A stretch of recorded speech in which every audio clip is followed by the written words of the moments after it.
করেছিটা কি এটা বলো। এক মিনিট, এটা মারলে বাবা মারা যাবো না?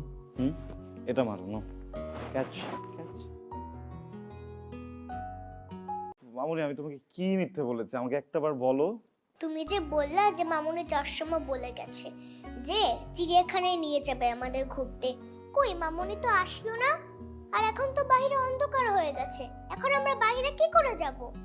না সেও আমাকে দেখতে পারবে না, আমিও তাকে দেখতে পারবো না।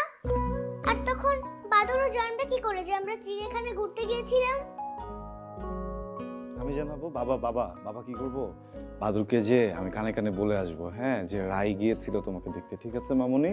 তুমি এক্ষুনি মামুনিকে ফোন দিয়ে আসতে বলো।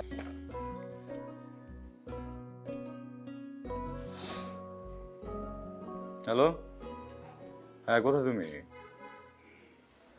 হ্যাঁ তুমি মিটিং এ তো, সেটা তো সন্ধ্যা থেকে শুনছি মিটিং এ। বাবা আমি তো এভাবে পারছি না। তুমি ওকে বলে গেছো, ওকে কথা দিয়ে গেছো, এখনো তো কোনো কিছু করতে চায় না। না আমি আমি হ্যান্ডেল করতে পারি না তা না, আমি আমি খুব প্রপারলি হ্যান্ডেল করতে পারি না। কিন্তু প্রবলেম হচ্ছে যে তোমার যেদিন মিটিং থাকে, তুমি যেদিন ব্যস্ত থাকো, সেদিন ওকে কথা দিও না, আমাকে আগে থেকে বলে রাখো, তাহলে তো আমি আরো কোথাও থেকে ঘুরে আসতে পারি, তোমার জন্য ওয়েট করি না।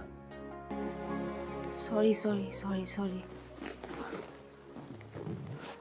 It's okay. আজকেও লেট করে ফেললাম। আসলে ক্লায়েন্ট, এদেরকে হ্যান্ডেল করা সো ডিফিকাল্ট। অফিসে আমি ছাড়া আর কেউ নাই যে ক্লায়েন্টকে ডিল করতে পারে। আই এম সো সরি, আমি আজকেও লেট করে ফেলছি।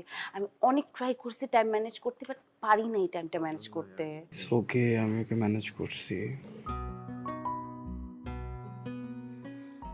মা হিসেবে আমি অনেক পচা, তাই না? তুমি মা হিসেবে অনেক ভালো, বউ হিসেবে আরো ভালো।